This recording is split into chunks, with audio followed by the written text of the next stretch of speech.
Hello everyone, welcome back to LeetCode Daily Live, where I do the daily question, raw and uncut. So we have a hard today called count the number of arrays with k matching adjacent elements. So let's see what it wants. You're given three integers, n, m, and k. So let's see the size. So both n and m are 100k, and then k is like 0 to m minus 1. So it will be 100k as well. Okay. So a good array of size n is defined as follows. Each element in the array is in the inclusive range 1 to m, and exactly k indices I satisfy the condition array I minus 1 is equal to array I. Okay, so return the number of good arrays that can be formed. Since the answer may be very large, return it modulo 10 to the power of 9 plus 7. So let's look at some examples. So here we have n equals 3. So n is the length of the good arrays that we are trying to form. M is the range of numbers we can have. So from 1 to m, and k is basically the number of adjacent pairs that is equal, I think. So the output is 4 here because, you can only have 1 and 2. So it makes sense to, you can either have like 2 1s and then a 2, or you can have like 2 2s and then a 1. But you can like swap them around kind of. I think we understand the problem now. So, the first observation is this is very large. So we can't do something like a 2D DP, which would work. Like you can just work out how many like pairs you have, and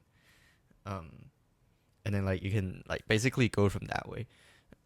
So if we can't do that, how do we optimize this? That's something we have to think about.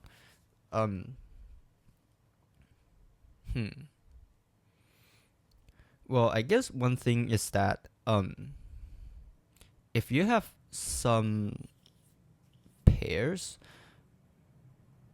I guess like we can think about where we can form the pairs. So let's look at this example here. So the n is equal to 4, and then like m is equal to 2. So let's look at that example. So we can have our two pairs. If you have like 4 elements, you can have like the 2 pairs here. You can have the 2 pairs like this, and you can have the 2 pairs like this, right? So so how does that help us though?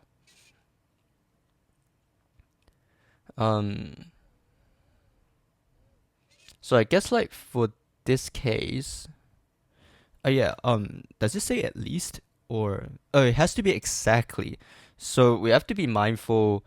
Like for example, for this case, we can't have 1 1 1 1 because k is equal to 2, right? And now we have 3 pairs, so that wouldn't work. Right. So we have to be mindful of that as well, I guess. Yeah, so are there any like mathematical way we can solve this? So we can think about that. Obviously it could also still be kind of a DP, although not as likely. I think it like we need a very smart way to like to store the states. Like if we are doing DP. It can't be DP because if it is DP, like you have to slowly build your array, which would take like n steps, right?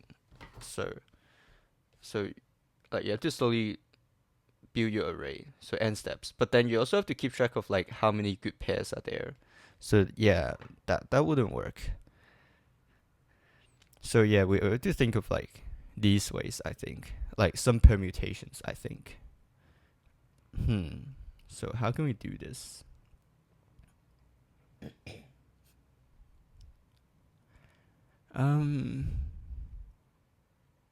So I guess like maybe we can start with the even simpler case. So we can look at this.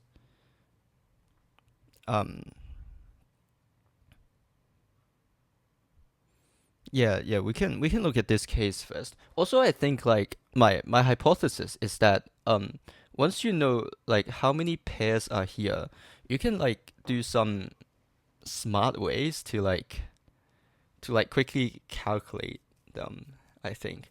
But well, as the number of elements like go like as you have like more elements and like k increases as well, you can have like yeah, you can have like some unimaginable combinations of like these things here.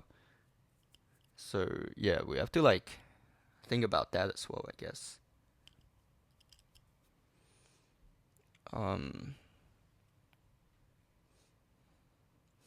Maybe the range we can like somehow do a DP on. I don't know, like DP still sounds like quite enticing for these kind of questions.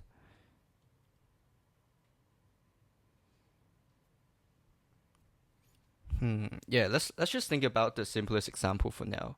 And yeah, like if you find my solution process kind of boring, which it could be, just feel free to skip ahead to the solution thought process at the end. Yeah, so let's just look at some examples. So example one, we have like 3 elements, and we can choose this. We can also choose this. So that case would be quite simple because, well, like all we have to do is like we have 2 numbers, right? So you have like 2 permutations here, and then like you have like 2 permutations here as well. But when you have more numbers, so when you have something like this, like yeah, something like this, right? So what this means is your whole range here, like your whole range here has to be the same number. So you have like 2 numbers for the first 3, and then you have like well, you have like m minus 1. So like the 2 is like really an m here, right? So like let's say we can do 3 numbers, then it will be, well, like yeah, let's say we can do like 1 2 3. Then for the first 3 numbers, we can choose, well, we have 3 choices, and then like the last number, we can't make it the same as, well, the previous number. So like we'll have to do like 2 factorial here. Oh, just 2 here because we have 2 choices. So yeah, that would be like 6 choices, which makes sense. I guess like if we go back to the like example 2, for this case we have like 2 choices, and then like we have 1, which makes sense because like we have 1 1 1 2 and 2 2 2 1. Yeah, and then the next thing we can look at is I guess like we can look at this case. So this case, well, we have 2 choices at the beginning, and then we also have like 1 choices at the for this thing here. Yeah, actually, I am making some sort of observation here. I don't know if it is true or not though. Yeah, let's just keep going for now. But I feel like every time you make every time you need like 2 numbers to be the same, you're kind of like eating away one entry on the total entries. So, well, what that means is like, well, this would also like give you 2 times 1 because you have like 2 choices here, and then the next one has to be different, right? Yeah, so if we make that observation, I think we are getting somewhere with that observation. Um, but the thing is, so if you look at this case, well, it looks like you only have two choices, right? But um, when when you have like more numbers available, I think like what it usually means is if you build from the left hand side, well, the first number could always be like it could always be anything, but the next number has to be different. So it'd be like one less. So like if we pick like 1, 2, 3, if you pick two, the next number has to be 1, 3, right? So that's like where it comes from. And if you pick a number here again, you need to like shuffle down as well. So actually, what that means, yeah, and also if you look at the square brackets here, um, if we need like two like equal pairs, like adjacent pairs like this, well, it will always eat away like two choices we have. So the only thing left right now is we have to find out, well, how many pairs, well, like, yeah, how many like combinations we can form here. That, well, that basically, how do I explain it? Yeah, so we just have to find the number, well, the number of ways to like do this here. So let's call this like uh W, number of ways. And for each of them, we can just we can just like multiply by this humongous number. So um it will be like m times n minus 1 to the power of n minus k, I think. K, yeah, minus k minus 1, I think. Yeah, something like this. We can like think about the off by one error a bit more later, but I think this is the formula we are looking for. And yeah, so now the thing is we have to think about how to do this here.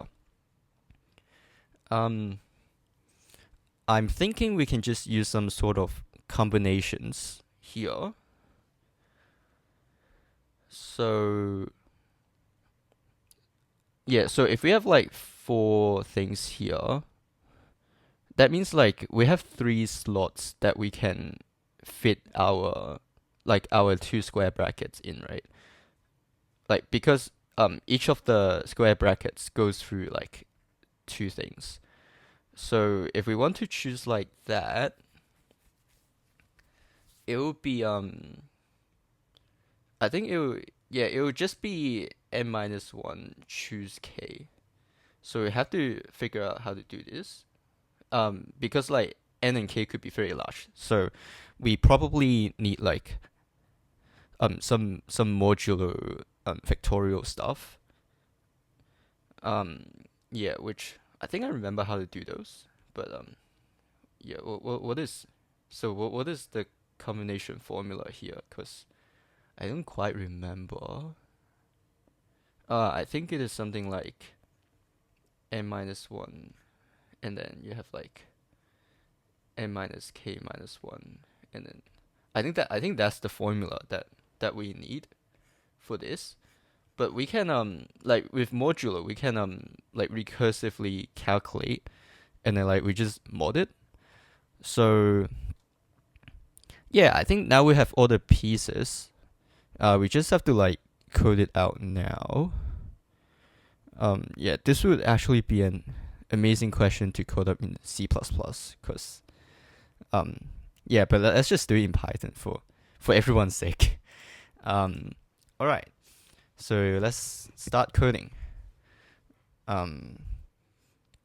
So the first thing we need is we need to calculate the factorials.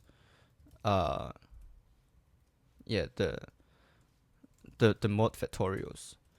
So I'll kind of show how I would approach this. But let's get the mod here first. So 1e9 plus 7.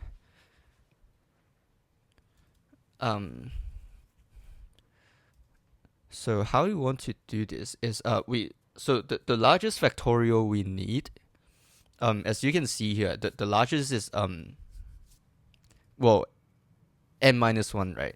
So we need to store the factorial. So factorials. Yeah, let's just make an array here. I guess we can start with like 0 factorial. And then we can just do like for I in range. Yeah, all the way to n, because we need to know the factorial of n minus 1.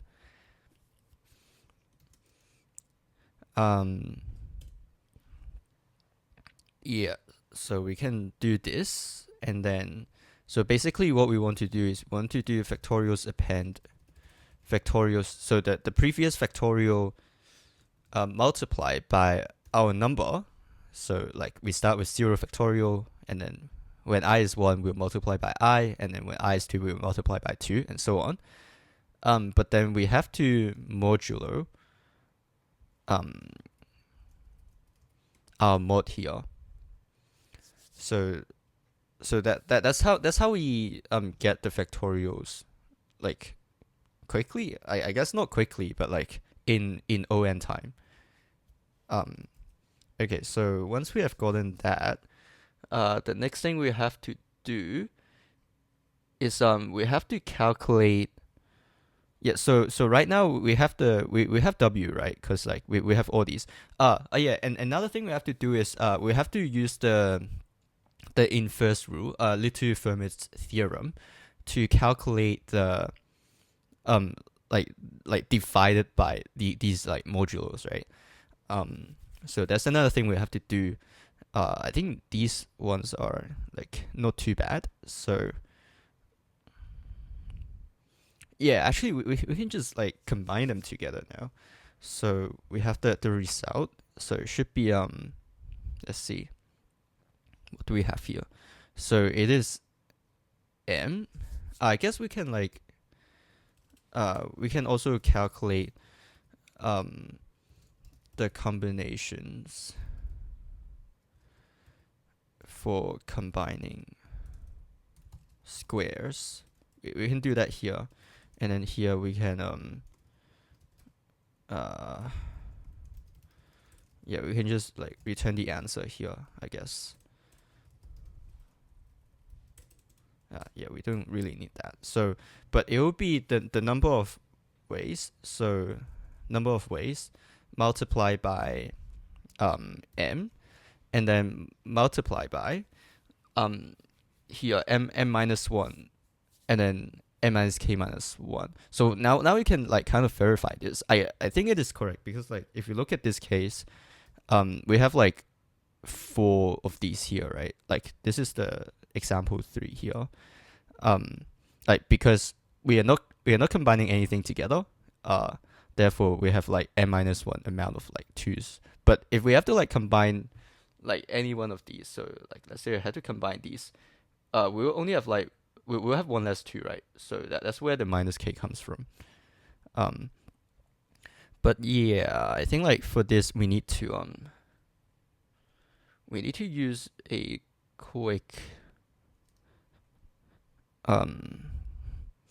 what is the, I think it's like pow. So you have like n minus 1, and then you have the exponent, which is this, and then modular. I think that's how you do mod pow in Python, if I'm not wrong. But if we are wrong, we just have to like search it up, I guess. Right. So let's calculate the number of ways now. So the number of ways should be well, it would be n minus 1 choose k, right? I'm not sure if like the combination thing has like math. I think it's like mathcomp. I'm not sure if mathcomp has the modulo built in. So let's just do it by hand, I guess. So we have factorials n minus 1, and then multiply by pow. So it should be yeah, n minus k minus Oh wait, we want the factorial, right? So we actually do have the factorial. But we want to divide that, right? So so like basically dividing by, like, let's say dividing by k factorial is the same as multiplying by k factorial to the power of -1. So if I write it out, it would be like this. And like we can use little Fermat's theorem for this. So n minus k minus 1, and then we to the power of -1 mod, and then power factorials k again to the power of -1 mod. I actually think that's all you need to do. Well, if my calculations are correct, base is not invertible for the given modulus. Not sure what that means. So power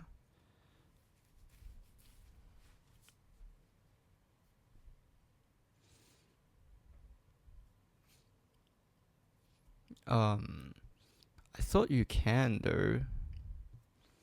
So factorials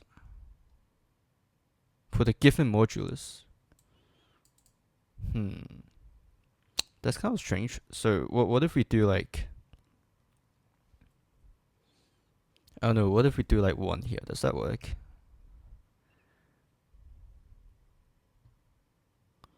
It still says, oh, but now is this one here, I think.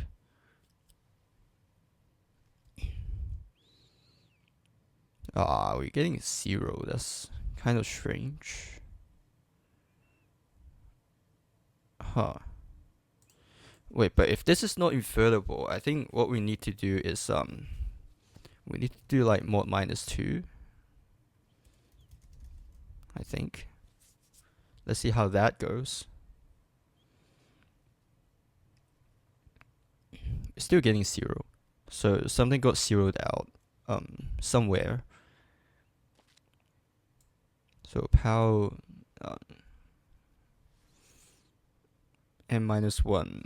So I think this part should be correct. So let's print out the number of ways we have. Yeah, we got 0 here. So something is very wrong. It could be this thing here. Yeah, let's print out some factorials. Factorials.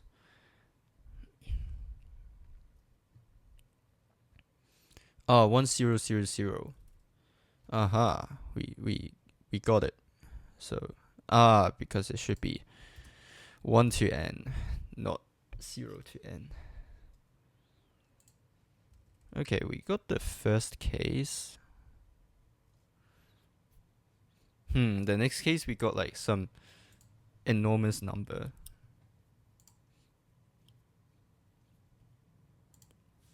I guess like another thing we have to do is we have to like modulo this as well. Oh, did I wait, actually, yeah, I might need to like just modulo all these when you multiply them together. That could be oh, I see an n here. Oops. Yeah, that shouldn't be the case. But yeah, I think we fixed the problem. Like I forgot. So this could be like somewhere like in modulo. This could be modulo, this could be modulo. But when you multiply them, it could go over the modulo. But I think now it should work. Okay. So let's see if we run into any edge cases. No, we don't. So that's wonderful. And yeah, very challenging problem today. I guess a very mathy kind of problem. But yeah, and like you have to know the combinatorics theory. You have to know little Fermat's theorem and so on. I guess I can like kind of explain little Fermat's theorem, like in my how I thought of my solution part. And yeah, so let's get to explaining why my solution works and how I thought about the solution. If you skipped ahead to this part. So well, the first thing I noticed. So let's get our drawing back here.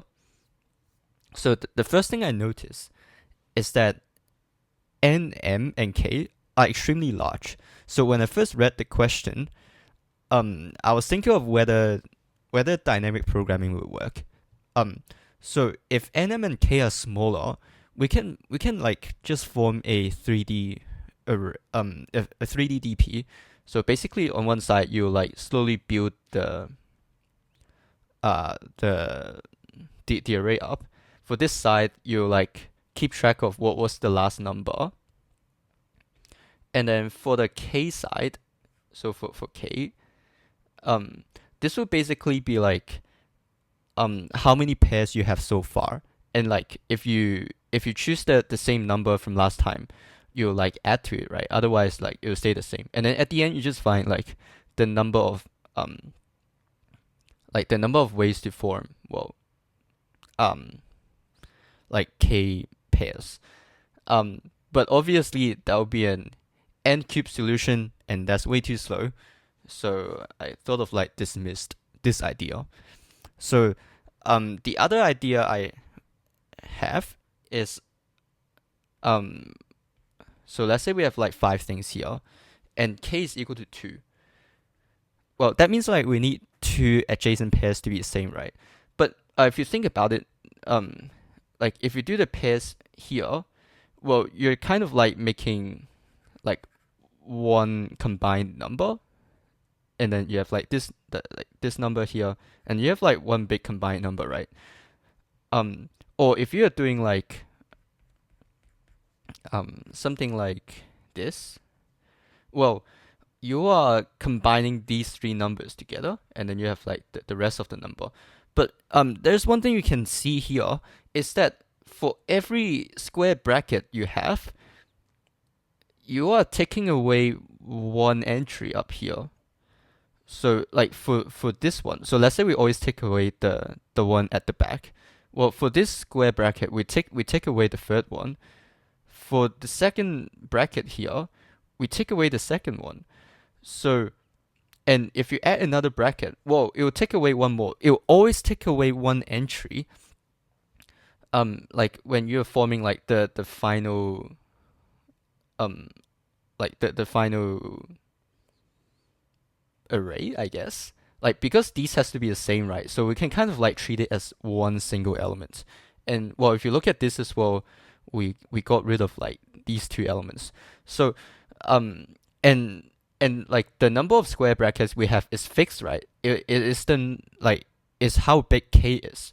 So we know that after combining the elements, we will always have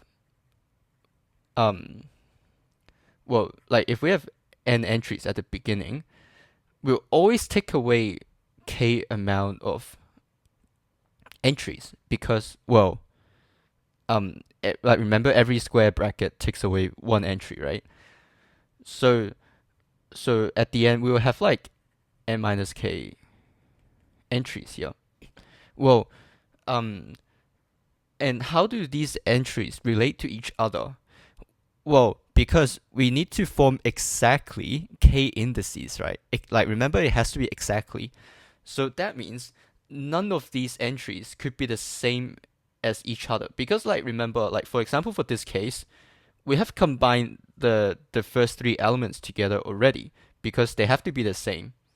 So we have got our 2, well, like we've got our 2 adjacent pairs like on this first big entry already. We don't want these to be the same as well. Like we don't want them to have like to be equal adjacently, because like otherwise we'll have like more than K pairs of of like these pairs here, right? Like the array I minus 1 equals array I here. So like now that we know that, well, we can just like kind of use like combinatorics to figure out how many ways we can um form the number of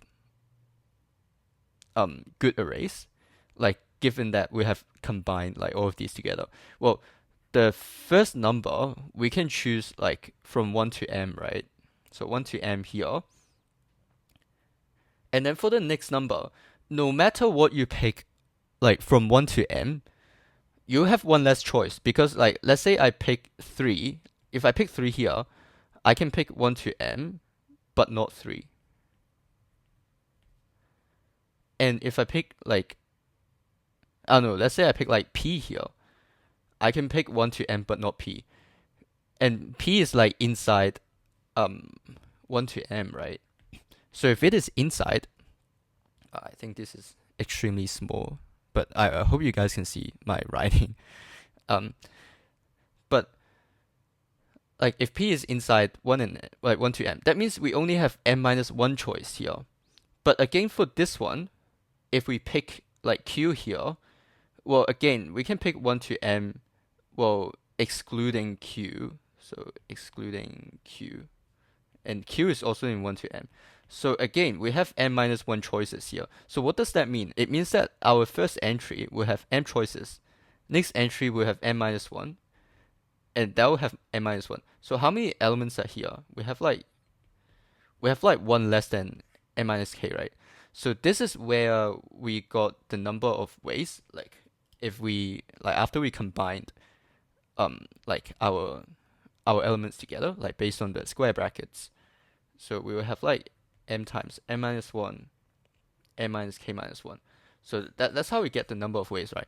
But there's one more thing we have to do, which is we have to find out the number of ways we can actually combine. Because like if I put the square brackets here, well we'll get like 3 entries at the end. But this way we also get 3 entries. So we have like many different number of ways to actually like get the number of entries, well, like to combine the number of entries down into like n minus k entries. But if you think about it, we have to put k amount of square brackets, but how many slots can we actually put in? Well, we can only put in n minus 1 slots, right? Because every square bracket spans well two squares. So if you think about it, like which element could the square bracket start at? Well, it couldn't start at the end, but it could start at like any of the previous entries, right? And we can't have a duplicate like this, so they have to be all independent. So that's basically like from the first n minus 1 elements, we have to like choose k elements to put a square bracket on. So that's how we get, well, n minus 1 choose k. And yeah, I guess with these information, so this is the number of ways you can like combine into like n minus k entries. That's the number of ways for each n minus k entries that like you can actually form. So you just multiply them together. So the last thing, so if you know little Fermat's theorem already, you can like skip, I guess. But yeah, I'll talk about little Fermat's theorem here. Basically the idea, if I remember correctly, is that a to the power of minus 1 is equal to the k to the power of n minus 2 mod n, if n is prime. So how can you kind of logic with, so like I'm not going to give you the exact proof, but I can give you a way to think about why this could be true. Well, if you have a prime number mod, usually when you square, so let's say mod 5, right? and like 2 mod 5. Every time you square this number, it actually kind of forms a cycle. So like if we draw out the modulo, it will be, yeah, it would be this, right? So it actually like always forms a cycle of 4 in this case, like if we have mod 5. Well, because like if you think about it, 5 is a prime, and therefore if you square with a with a co-prime, it always kind of like gets to a different modulo, right? Well, until you exhaust like all of them, and then like it cycles back. But why is it 4, not 5? Well, for mod 5, we can only get like 0 all the way to 4, right? But we can't get 0 because if we square a number smaller than our prime modulo, it will never be divisible by our prime, right? Because like they will still be co-prime, like 2 to the power of n is never divisible by 5. Like if you think about it. So that's why we can only get 1 to 4. And basically what that means is every n minus 1 cycles we will get back to the same modulo. So that's where like this thing here comes from. And we can use this to divide numbers under under some modulo, right? Because, well, like if you look at this, and you want to divide the 2 factorials below, right? We can. Yeah. The problem of like just dividing it is like because after the modulo, I'm thinking of an example. So let's say we have like mod 5 again, I guess, and we want to do like 4 factorial and like let's choose something that goes past. So let's say like 3 factorial and 3 factorial.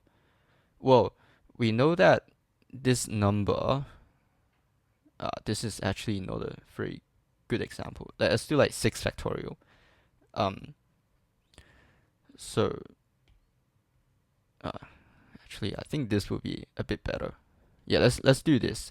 So what do we have? We have like 24 divided by 6, which is 4, right? But then if we do modulo, I guess like for this case it still works. But basically like I couldn't think of an example right now. But basically the issue is when you when you have to modulo both of these independently. I guess like the reason why it works, it's a 3 here, right? Yeah. So yeah, I think like this thing works by chance, kind of, which is not very ideal and not a good example. But like when you have to modulo these, so like when like 6 mod 5 goes to 1, right? So 1 doesn't really represent what kind of how the original number is, like when you divide it, because like you got rid of like the modulo part, right? Like this could also be like 16, right? And like dividing by 6 and dividing by 16 are quite different. So that's why like we have to instead multiply, and like when you multiply, it just works. So like you can do this, and like if you have done any like modular arithmetic, like you kind of be convinced that this works. Well, yeah, because like it's something called like the inverse mod thing.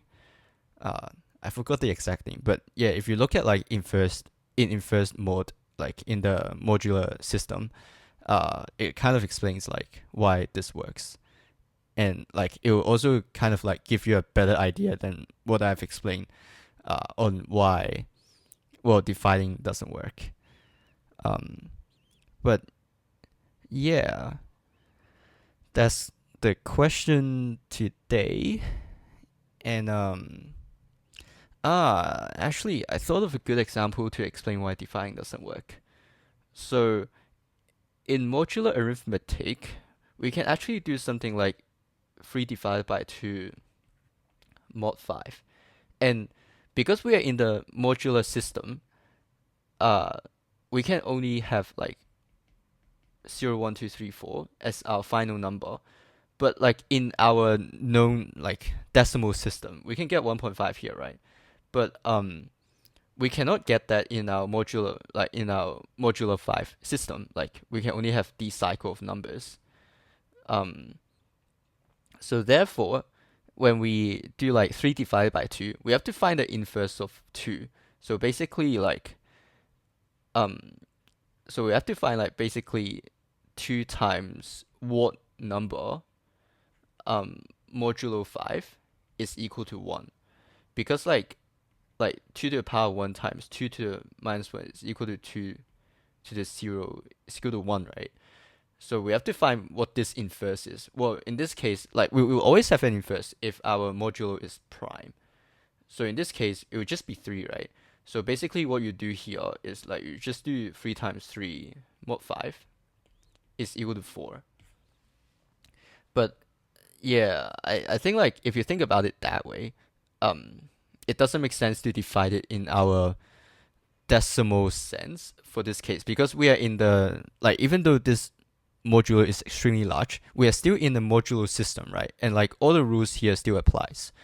So that's why we want to multiply instead, to get the like get the inverse and multiply instead. So yeah, I gave an extremely long explanation at the end, but hopefully like at least some of my explanation kind of helped with how I like come up with the idea, and also how my solution actually works. And also I hope my sloppy little Fermat's theorem here at least makes some sense. I hope. But yeah, if I've helped you somehow like throughout this like 40-minute video, please leave a like below and subscribe. I'm trying to reach like 200 subscribers, and yeah, and basically it will help out tons if you like and subscribe. So yeah, thanks for watching, and I'll see you tomorrow. Bye.